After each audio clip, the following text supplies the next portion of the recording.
नमस्ते दोस्तों, स्वागत है आपका परीक्षा स्टडी 24 यूट्यूब चैनल पर। दोस्तों, आज हम आपको डीएलएड प्रथम सेमेस्टर के विषय गणित को कराएंगे, तो वीडियो को अंत तक ज़रूर देखें और हम आपको आपके सिलेबस के अनुसार और आपके पेपर में जिस लेवल के प्रश्न आते हैं उन प्रश्नों को भी हम साथ में करा देते हैं, जिससे आपको पता रहे कि किस प्रकार के प्रश्न पूछे जाते हैं। यदि आप चैनल पर नए हैं तो चैनल को सब्सक्राइब कर लें और डीएलएड प्रथम सेमेस्टर की जो क्लास आती है वो शाम को 6 बजे आती है। ये जो छात्र नए हैं वो नोट कर लें। समझते हैं दोस्तों, मेंसुरेशन का ये टॉपिक है, ये आपके सिलेबस में है। व्रत, तो सूत्र समझते हैं। 4 सूत्र इसके हैं। व्रत की जो परिधि होती है, या आपके पेपर में दिया होगा व्रत का परिमाप ज्ञात कीजिए, क्योंकि आपके पेपर में दिया था। तो ज़्यादातर सूत्र सभी बुकों में आपको व्रत की परिधि बराबर 2πr मिलेगा, लेकिन परिधि वही परिमाप होता है। तो 2πr, यहाँ पर पाई का मान कितना होता है? 22/7। कितना होता है? 22/7। और आर क्या है? ये त्रिज्या है। क्या है? आर त्रिज्या। त्रिज्या पेपर में दी होगी, नहीं दी है तो निकाल लेंगे। वृत्त का क्षेत्रफल पूछा जाए तो क्या होता है? πr²। वृत्त की त्रिज्या यदि आपको निकालनी है, व्यास दिया है, क्योंकि सूत्र में हमें वृत्त की परिधि निकाले या वृत्त का क्षेत्रफल हो। देखते हैं दोस्तों, वृत्त का व्यास। वृत्त का व्यास कैसे निकालेंगे? 2 गुणा त्रिज्या। त्रिज्या में यदि 2 का गुणा कर दें तो व्यास निकल आता है, और व्यास को यदि आधा कर दें, यानी व्यास में यदि 2 का भाग लगा दें तो त्रिज्या हमें प्राप्त हो जाती है। समझते हैं दोस्तों, क्योंकि सूत्र में हमें त्रिज्या की आवश्यकता होती है। जो भी सूत्र हैं उसमें, जैसे वृत्त की परिधि है वो 2πr और वृत्त का क्षेत्रफल है πr²। बस यही 2 पूछे जाएंगे। देखते हैं किस प्रकार से प्रश्न पूछे जाते हैं। एक वृत्त का व्यास कितना दिया है? 14 सेंटीमीटर। तो वृत्त की परिधि ज्ञात कीजिए। सूत्र क्या होता है?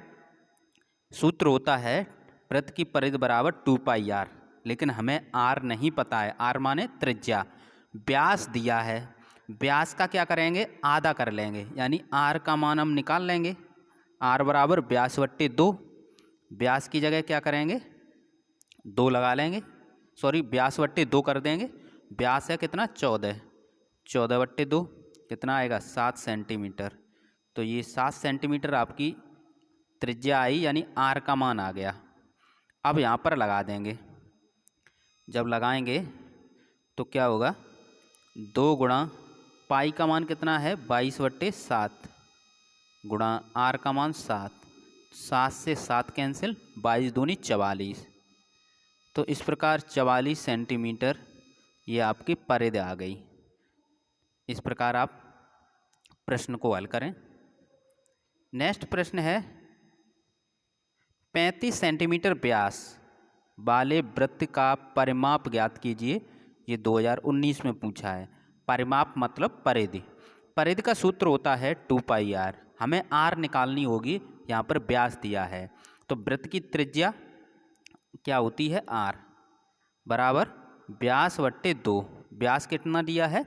35 दिया है, तो 35/2। अब 35/2 हम भाग नहीं लगाएंगे, क्योंकि आगे भी सॉल्व करना है। तो वृत्त का परिमाप बराबर 2πr। 2 का मान कितना है? सॉरी 2 लगाएंगे। पाई का मान होता है 22/7 और r का मान है 35/2। कितना है? 35/2। 2 से 2 ये कैंसिल, 7 से 7 पंजे 35 और 22 पंजे 110। तो इस प्रकार आपका ये प्रश्न था। वृत्त का परिमाप निकल आया। नेक्स्ट प्रश्न है, एक वृत्त की त्रिज्या 7 सेंटीमीटर, तो वृत्त का क्षेत्रफल ज्ञात कीजिए। तो वृत्त का क्षेत्रफल क्या होता है? πr²। पाई का मान कितना होगा? 22/7 और r का मान देखते हैं दोस्तों। r² को हम क्या लिख सकते हैं? r×r, यानी इस सूत्र को हम लिख सकते हैं π × r × r। तो पाई की जगह 22/7, आर की जगह 7 और एक आर इसकी जगह 7, क्योंकि आर स्क्वायर को आर गुणा आर लिख सकते हैं। 7 से 7 कैंसिल, 22 का गुणा 7 में करेंगे तो 154 सेंटीमीटर स्क्वायर आएगा, क्योंकि यह क्षेत्रफल है। नेक्स्ट देखते हैं, ये प्रश्न आपके पेपर में कई बार पूछे गए हैं, इस प्रकार के प्रश्न समझते हैं दोस्तों। एक साइकिल के पहिए का व्यास 77 सेंटीमीटर है, 0.242 किलोमीटर चलने में पहिए कितने चक्कर लगाएगा। तो हमें पहले जो पहिया होता है वो वृत्त के समान होता है ना, तो यहाँ पर सूत्र वृत्त वाला ही चलेगा। तो पहले देखते हैं त्रिज्या। तो त्रिज्या क्या होता है, व्यास बट्टे 2। व्यास कितना है 77, तो 77/2 सेंटीमीटर। अब समझते हैं दोस्तों, ये क्या है सेंटीमीटर में। सेंटीमीटर में सूत्र हमारे पास है चक्कर बराबर दूरी बट्टे परिधि। ये सूत्र आप नोट कर लें, चक्कर बराबर दूरी बट्टे परिधि।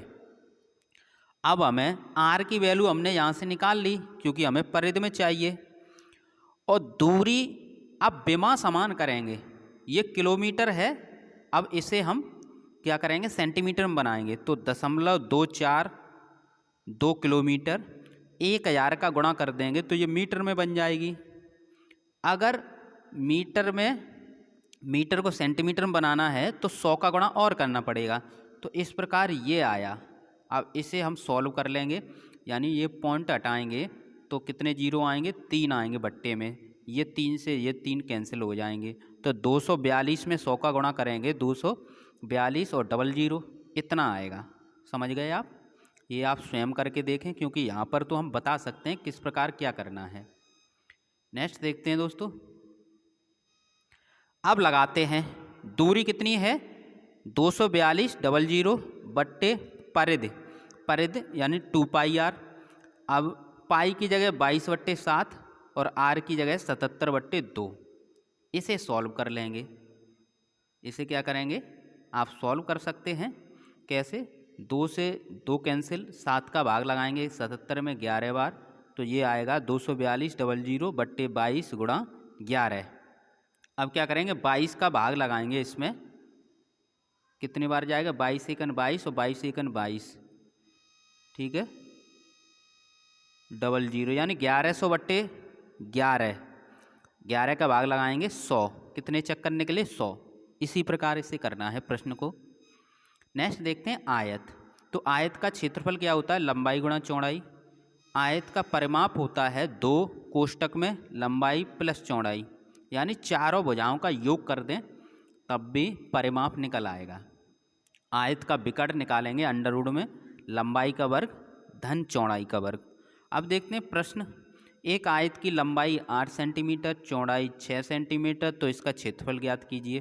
तो आयत का क्षेत्रफल क्या होता है, लंबाई गुणा चौड़ाई, तो 8 गुणा 6, 8 6 48 सेंटीमीटर स्क्वायर। नेक्स्ट प्रश्न है, एक आयत की लंबाई 12 सेंटीमीटर, चौड़ाई 5 सेंटीमीटर, तो परिमाप ज्ञात कीजिए। आयत का परिमाप क्या था, 2 लंबाई प्लस चौड़ाई, तो 2 लंबाई कितनी है 12, चौड़ाई है 5, 12 और 5 17, 17 दूनी 34 सेंटीमीटर, ये परिमाप निकला। नेक्स्ट प्रश्न है, पास चित्र में आयत की भुजा दी गई है, आयत का परिमाप ज्ञात कीजिए। तो हमने एक सूत्र बताया था, चारों भुजाओं का यदि योग कर देंगे तब भी परिमाप निकल आएगा। जैसे 6 ये है, 6 ये है, 6 दूनी 12 और 3 ये है और 3 ये है, तो 12 और 3 15, 16 17 18, 18 सेंटीमीटर। या फिर आप सूत्र में लगा सकते हैं, लंबाई कितनी है 6 और चौड़ाई है 3, इस प्रकार भी आप कर सकते हैं। नेक्स्ट प्रश्न है, एक आयताकार गत्ते का क्षेत्रफल 117 वर्ग सेंटीमीटर है, इसकी लंबाई 13 सेंटीमीटर, तो गत्ते की चौड़ाई ज्ञात कीजिए। तो आयताकार गत्ता है, तो आयत का क्षेत्रफल जो निकालेंगे उसका सूत्र क्या लगेगा, लंबाई गुणा चौड़ाई। क्षेत्रफल दिया है 117 सेंटीमीटर, इसका मान लगा दिया। लंबाई दी है 13, अब क्या करेंगे गुणा चौड़ाई हम निकाल लेंगे, 13 का भाग लगा देंगे 117 में, तो कितना निकलेगा, चौड़ाई कितनी निकलेगी 9 सेंटीमीटर। इसे इस प्रकार करना है। नेक्स्ट देखते हैं। नेक्स्ट प्रश्न है आपका, एक खेल का मैदान है। एक क्या है? खेल का मैदान है। देखते हैं दोस्तों, नेक्स्ट प्रश्न है, एक खेल का मैदान 110 मीटर लंबा 40 मीटर चौड़ा है। मैदान के चारों ओर कितना लंबा तार लगेगा?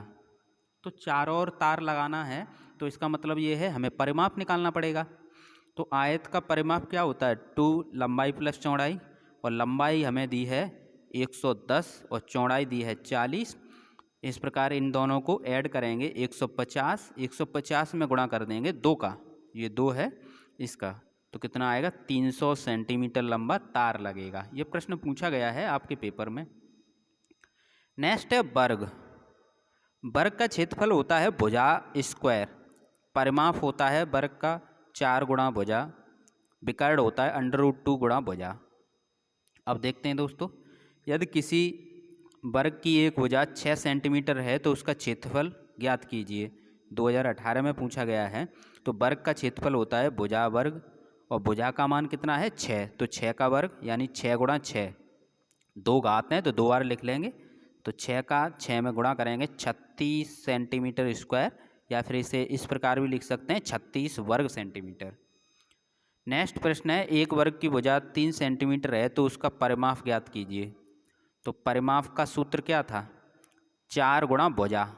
भुजा कितनी है? 3, तो 4 तिया 12 सेंटीमीटर। नेक्स्ट प्रश्न है, एक वर्ग का विकर्ण 5√2 सेंटीमीटर हो तो वर्ग की भुजा होगी तथा वर्ग का क्षेत्रफल भी ज्ञात कीजिए। तो वर्ग का विकर्ण बराबर कितना दिया है? √2 गुणा भुजा, ये सूत्र होता है √2 गुणा भुजा। और विकर्ण दिया है प्रश्न में 5√2 बराबर √2 गुणा भुजा। इसकी जगह हमने ये मान लगा दिया, √2 से √2 कैंसिल, भुजा बराबर कितना निकला? 5 सेंटीमीटर निकल आएगा। √2 से √2 कैंसिल हो जाए तो भुजा बराबर 5 सेंटीमीटर। क्षेत्रफल निकालेंगे तो भुजा का वर्ग करेंगे तो 5 का वर्ग कितना होगा? 25, तो 25 सेंटीमीटर स्क्वायर या 25 वर्ग सेंटीमीटर इसका आंसर होगा। नेक्स्ट देखते हैं त्रिभुज। त्रिभुज 3 प्रकार के होते हैं। आधार यानी भुजा के आधार पर विषमबाहु त्रिभुज, समद्विबाहु त्रिभुज और समबाहु त्रिभुज। समबाहु त्रिभुज में तीनों भुजाएं समान होती हैं, ठीक है, और समद्विबाहु में 2 भुजाएं समान होंगी। 2 भुजाएं समान हो सकती हैं, हो सकती नहीं होंगी, और विषमबाहु में तीनों भुजाएं अलग अलग होंगी। तो सूत्र देख लेते हैं। विषमबाहु त्रिभुज का क्षेत्रफल निकालेंगे तो अंडर में s, s minus a, s minus b, s minus c। विषमबाहु त्रिभुज का अर्ध परिमाप यानी s का मान, ये सूत्र है। इसमें s का मान कहाँ से लाएंगे? तो जो भुजाएं होती हैं a, b, c यानी तीनों भुजाओं का योग करेंगे और 2 का भाग लगा देंगे तो आपको s का मान मिल जाएगा। विषमबाहु त्रिभुज का जब परिमाप निकालेंगे तो तीनों भुजाओं का योग कर लेंगे। इसी प्रकार ये प्रश्न था, एक विषमबाहु त्रिभुज की भुजाएं 15 सेंटीमीटर, 13 सेंटीमीटर, 14 सेंटीमीटर हैं तो उसका क्षेत्रफल ज्ञात कीजिए। तो आपको पहले s का मान निकालना पड़ेगा, a + b / 2, a + b + c यानी तीनों भुजाओं का योग / 2, तो ये निकलेगा आपका 21, 42/2 यानी 21 सेंटीमीटर। तो s की जगह 21 लगाएंगे, s की जगह 21, s की जगह 21 और a की जगह जो भुजा का मान है, पहली भुजा का मान 15, दूसरी भुजा का मान 13 और तीसरी भुजा का मान 14, इसमें से घटा लेंगे तो ये आपका गुणा करके और आपके ये पेयर बनेंगे।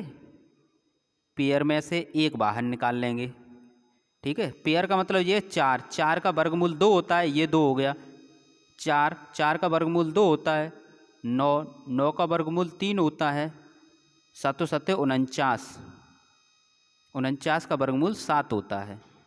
अब इनका आपस में गुणा करेंगे तो आएगा आपका 84 सेंटीमीटर स्क्वायर क्षेत्रफल है इसलिए। अब समद्विबाहु यानी समबाहु त्रिभुज का क्षेत्रफल क्या होता है? √3/4 भुजा का वर्ग। ऊंचाई क्या होती है? √3/2 भुजा। देखते हैं दोस्तों, किसी समबाहु त्रिभुज की भुजा 8 सेंटीमीटर है। इस त्रिभुज का क्षेत्रफल ज्ञात कीजिए। तो क्षेत्रफल का सूत्र है √3/4 भुजा का वर्ग। भुजा कितनी है 8, 8 का वर्ग कर दिया, 8 का वर्ग यानी 8 को 2 बार लिखेंगे, ये 4 दूनी 8, तो 8 दूनी 16√3, 16√3 सेंटीमीटर स्क्वायर निकलेगा। एक समबाहु त्रिभुज की भुजा 6 सेंटीमीटर है, तो ऊंचाई ज्ञात कीजिए। ऊंचाई का सूत्र क्या था √3/2 भुजा, भुजा की जगह 6 लगाएंगे और 2 से भाग लगा देंगे, 3√3 सेंटीमीटर। समकोण त्रिभुज का क्षेत्रफल निकालेंगे तो 1/2 आधार गुणा ऊंचाई, ऊंचाई की जगह पेपर में लंब भी दिया हो सकता है, तो कर्ण वर्ग बराबर लंब वर्ग धन आधार वर्ग, इसकी भी जरूरत पड़ सकती है कहीं।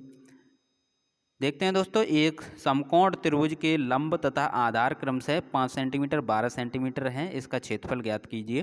तो समकोण त्रिभुज का क्षेत्रफल होता है 1/2 आधार गुणा लंब।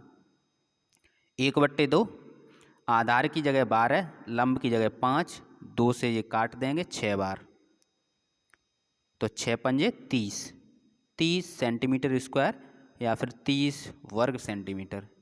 इस प्रकार आप प्रश्न को करेंगे तो जल्दी से जल्दी निकलेंगे, क्योंकि सूत्र आपको याद करने पड़ेंगे। ये सूत्र पर आधारित हैं, मेंसुरेशन के प्रश्न आपके पेपर में पूछे गए हैं। वीडियो को लाइक करें। यदि आपको सभी विषय की PDF चाहिए तो हमारे व्हाट्सएप नंबर पर मैसेज कर सकते हैं 84 45 76 64 64 पर। पेड है, सहयोग राशि इसकी 2 से 20 रुपये है। सभी विषय की PDF आपको व्हाट्सएप पर उपलब्ध करा दी जाएगी। थैंक यू दोस्तों। वीडियो को शेयर करें, लाइक करें। गणित का रिवीजन जरूर करें, क्योंकि 1 घंटे में 18 प्रश्न करने होंगे आपको। जो आपके विद्यालय में जो आपसे सीनियर हों उनसे आप बात कर सकते हैं कि सबसे ज़्यादा दिक्कत गणित में ही होती है।